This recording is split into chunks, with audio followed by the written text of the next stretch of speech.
del proyecto Pensamiento 21, de su trayectoria en el sector del libro y finalmente pues del proyecto de la izquierda reaccionaria, que es su primer título en esta nueva andadura editorial. Entonces, lo primero que quisiéramos saber es quién es Henry Odell y cuál es la trayectoria que tiene dentro del sector del libro. Me cuesta no vincular mi trayectoria en el libro a mi entorno familiar.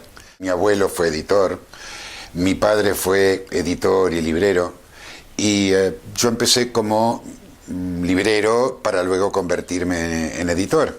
Mi relación con la lectura me cuesta desprenderla de mi vida cotidiana.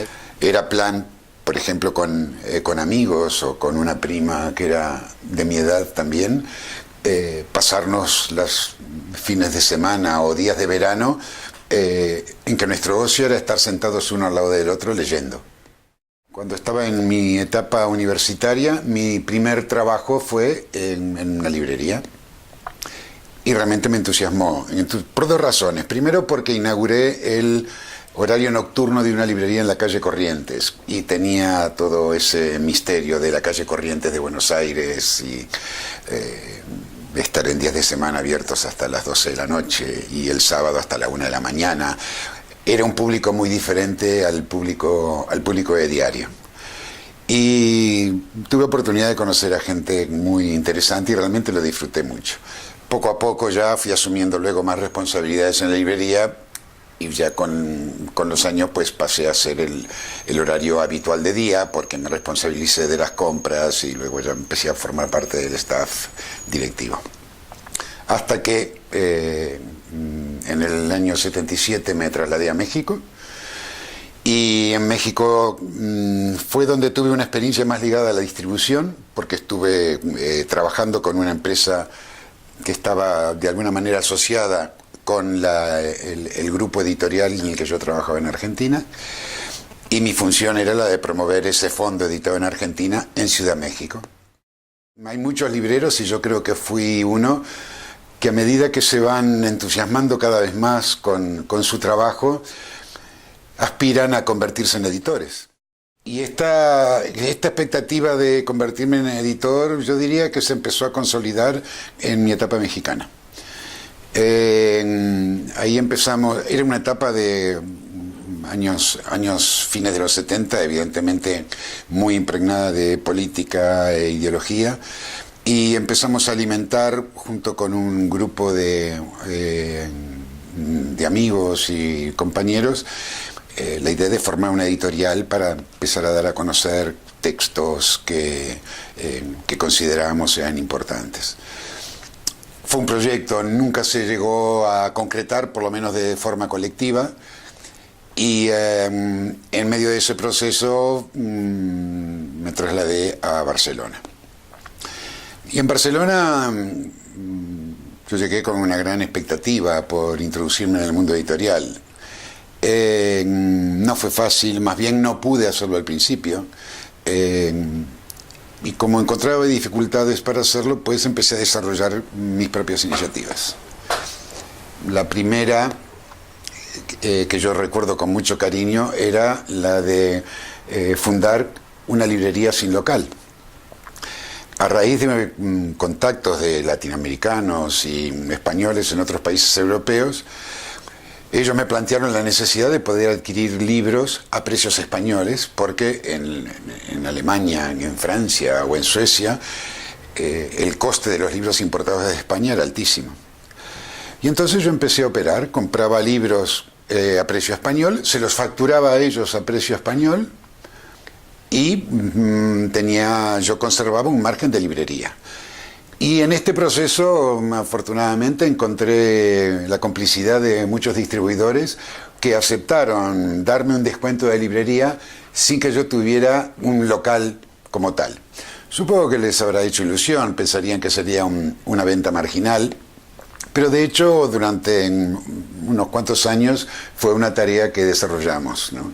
Yo siempre digo que en esa etapa me falló la tecnología, porque realmente era una librería virtual, solo que con cada libro que enviábamos agregábamos el doble de peso en catálogos, en folletos, en información, Y claro, todo esto, la información era por correo, es decir, no había correo electrónico. Entonces, alguno jugaba a la llamada telefónica y evidentemente todas las operaciones por contrarreembolso y demás. O sea que hacer paquetes, ir al correo, despachar, estampillar, era realmente una labor habitual, ¿no? Por eso yo siempre digo que los libros, como lector los he leído, pero también los he manoseado, manipulado, envuelto, empaquetado, desempaquetado, limpiado y también editado.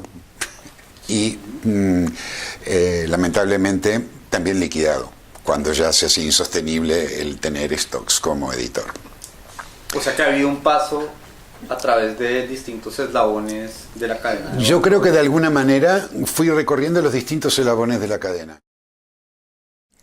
La fase editorial, también aquí en Barcelona, hay una primera donde yo entro a trabajar en Ediciones Petrel, y entro directamente en ocuparme de temas de producción editorial, es decir, le hace corregir galeradas, preparar la edición, etcétera, ¿no? Es decir, toda la fase de hasta llegar al original que estaba preparado para ir a imprenta.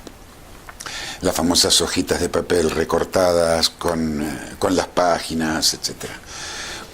Luego de Ediciones Petrel, el siguiente paso fue constituir mi propia editorial. Fue una época realmente muy bonita, muy entusiasmante y a la vez muy difícil, porque, claro, éramos editores muy voluntariosos, con muy poca reserva de capital y rápidamente descubrimos que si queríamos mantener un ritmo de edición como el mercado de distribución nos exigía para tener un mínimo de presencia de 2, 3 libros al mes, no estoy hablando más que de eso, claro, rápidamente una bola de deuda que crecía de forma alarmante. Supongo que muchos de los problemas de aquella época hoy todavía siguen existiendo, pero el problema principal era que uno hacía toda una inversión en la edición, la lanzaba al mercado a través de los distribuidores y luego había que esperar 3 meses para saber cuántos libros se habían vendido. Y a lo mejor la expectativa de venta, si el libro iba bien, al mes el distribuidor nos pedía ejemplares, pero no era extraño que a lo mejor a los 3 meses el distribuidor nos devolviera las 3/4 partes de lo que le habíamos enviado, y claro, eso era ruinoso, ¿no? Y siempre tuve la sensación de que, por la propia dinámica de la distribución, un distribuidor nunca te consideraba importante si no tenías un fondo de peso, ¿no? En fin, ya lo otro sería entrar en modalidades específicas de cómo era la distribución en España, a diferencia de cómo era en Argentina, los modelos de exclusividad de distribución, los modelos estos de envíos masivos de novedades y no bajo pedido. En fin, son varias cosas que ya hacen a la minucia de la experiencia de cada uno. Es curioso porque es un poco, ¿no?, como que la vida uno da vueltas y vuelve a situaciones. Tuve la experiencia aquí en Barcelona de volver a trabajar en una librería y que realmente para mí fue muy, muy grata. Y fue en la librería que ya no existe, York House English Bookshop, que era una librería especializada en temas de inglés para enseñanza de idiomas.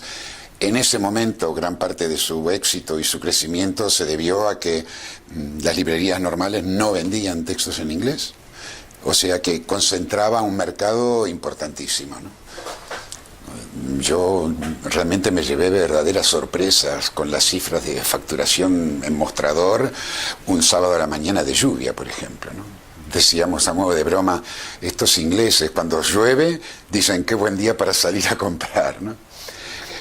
Lo más interesante de esa experiencia fue que York House creo que fue, casi me arriesgaría a decir, la primera librería en introducir la venta por lectura de código de barras. Esto implicaba que tenía todo su sistema interno informatizado y se había tomado como eje de la informatización no un código propio, sino el ISBN. Y en ese sentido creo que fue una de las primeras librerías en hacer esto. A tal punto que si un libro no tenía ISBN, como en esa época todavía existen, y hoy de hecho se permite, y no solo eso, si no tenía código de barras, no se aceptaba para vender en la librería porque no se podía, no podía entrar en el circuito de gestión automatizada que teníamos.